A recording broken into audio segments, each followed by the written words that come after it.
What do we understand at this point where the story is? Well, that's part of the problem, Amy. The Dearborn Heights Police Department has been the opposite of transparent.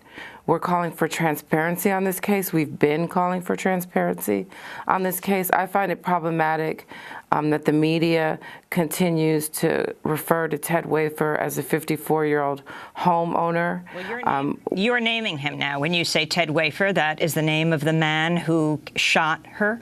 A Voice of Detroit, a local paper, named him 4 or 5 days ago. You're reporting that the homeowner, the 54-year-old homeowner, shot Renisha McBride. Records show that that homeowner is 54-year-old Ted Wafer. I think that he does not deserve anonymity. He's neither a minor or a rape victim. This kind of is a collusion in my mind, and I'm not accusing you of colluding with the Dearborn police, but I've not seen media protect a shooter in this way, even if it were an accidental shooting. When accidents are reported, often names are divulged.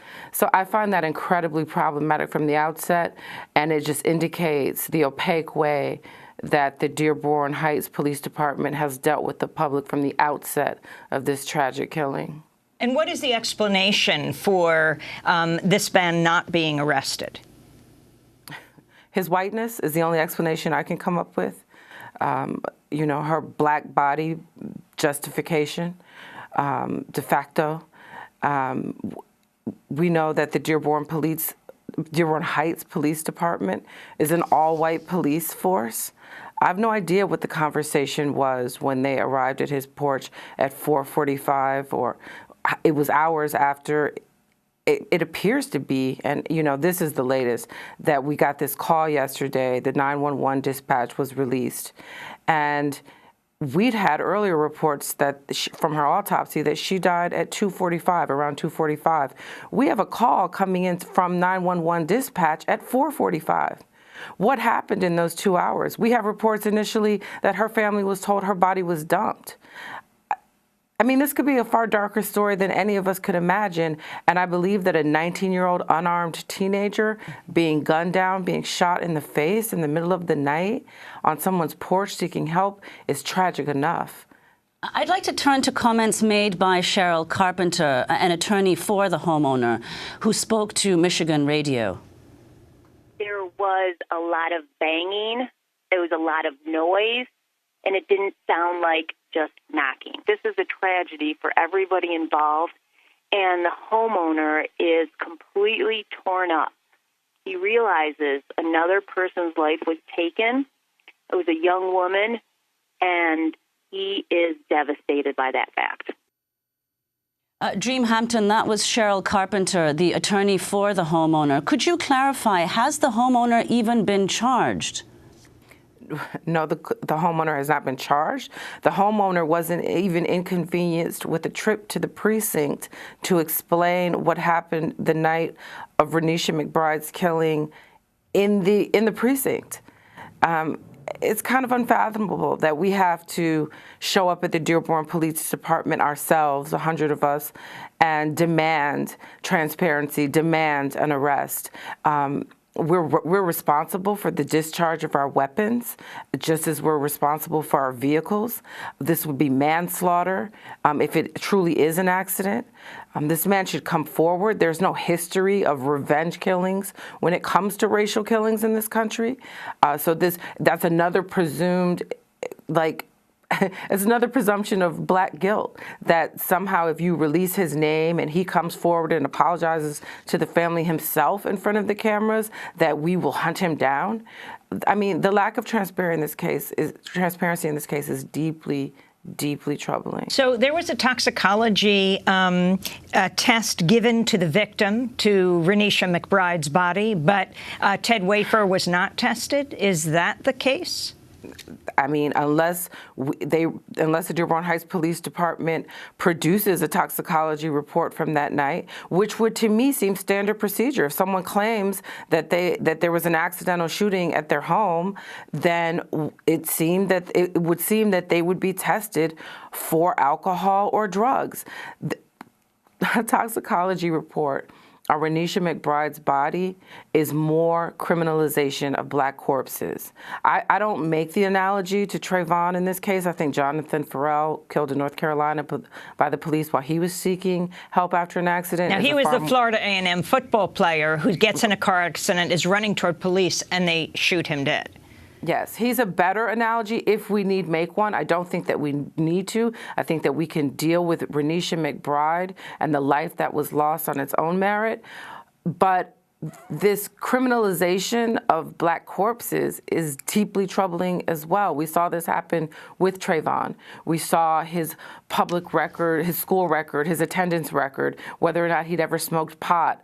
You know, this teenager, like, kind of criminalized even as he was a corpse. I'm not interested in seeing that happen again with Renisha McBride. Like the family, I'm hopeful that Prosecutor Kim Worthy, who, as you know, Amy, has a very serious reputation, will do the right thing and bring justice for the McBride family. Well, Renisha McBride's aunt, Bernita Spink, spoke to the local Fox News station about the shooting last week.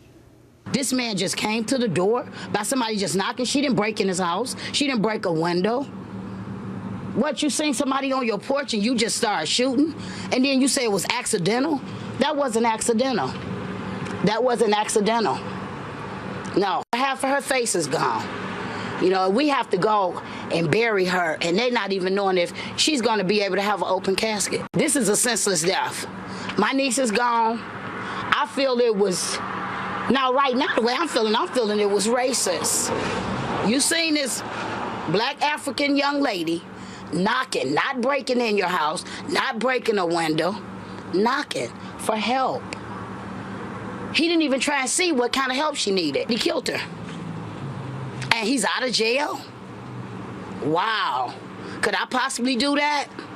Somebody knocked at my door and I pulled my shotgun out and I shoot them while they're leaving off my porch instead of finding out what was the problem? Would I be standing here? No, I'd be in jail without a bond. That was Renisha McBride's aunt, Bernita Spinks. Daoud Walid, could you talk a little bit about the significance of the shooting having occurred in Dearborn Heights? Explain what this area is like. Well, the first thing is that people should understand that Metro Detroit suffers from something which is called hyper-segregation, in which there are various communities of people who have little to no interaction. It's actually been designed that way. The city of Dearborn Heights, which borders Inkster. Inkster is one of the blackest areas in the city, in the state of Michigan. Dearborn Heights is about 80% white. There's really no intersection between these communities. They're basically like invisible fences between communities in southeastern Michigan. And to add on to that, there is a history within Dearborn as well as Dearborn Heights of being basically de facto apartheid, or the northern Jim Crow, in the sense there's a history of racism and racial profiling that's gone on for decades and decades in terms of law enforcement with people of color. About Kim Worthy, Kim Worthy, the Wayne County prosecutor, Daoud. Well, we've had a history with Kim Worthy, both positive and negative. I will say that in the case of, we had a Michigan imam who was killed about 3 years ago by the FBI. He was shot 20 times, African-American by the name of Imam Luqman Amin Abdullah. Kim Worthy, she refused to go forward and investigate that case because the FBI refused to turn over certain information that Prosecutor Worthy wanted, which then it got kicked up, the case got kicked up to the Michigan Attorney General at the time, former one, Mike Cox, who was a Republican, who acquitted and found no wrongdoing by the FBI. And actually at CARE, Michigan, we have a wrongful death lawsuit relating to the FBI right now. We're hopeful that Prosecutor Worthy is going to do the right thing in this case, but it's also noteworthy that the Dearborn Heights Police Department has also not given Prosecutor Kim Worthy all the information that she needs in order to level the right charges. And this is the important part of civil rights organizations and advocates, that we continue to talk about this case and to agitate, and that we want Kim Worthy to not kick this case up to Bill Schuette, who is the Michigan Attorney General, because we're afraid that if it gets in the hands of Bill Schuette, who's also a Republican like Mike Cox, that he might not file charges at all. And at the least, as Dream said, if this was indeed an accident, which I think it was not an accident, at the least, this man, Mr. Wafer, should be charged with involuntary manslaughter if it's accidental, as he claims. There has to be some sort of criminal liability regarding this case. And Dream Hampton, very quickly before we conclude, Michigan has a law that's comparable to the Stand Your Ground law. Could you talk about the significance of this potentially in this case? Well, the Self-Defense Act of 2006, I mean, Michigan is quietly one of the testing grounds where the Koch brothers and other conservative think tanks are backdooring this kind of conservative policy. You know, we saw what happened with Governor Snyder when he basically stripped unions of all rights to negotiate very quietly during what was supposed to be almost a holiday season in session.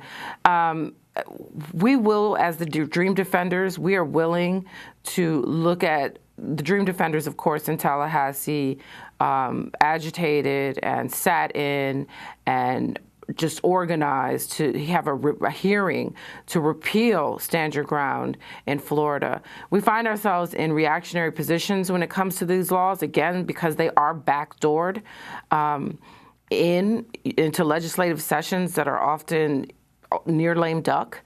So if we need to look at the Self-Defense Act of 2006 and consider repealing it, that's something that we absolutely will do. But first, we want justice for Renisha McBride.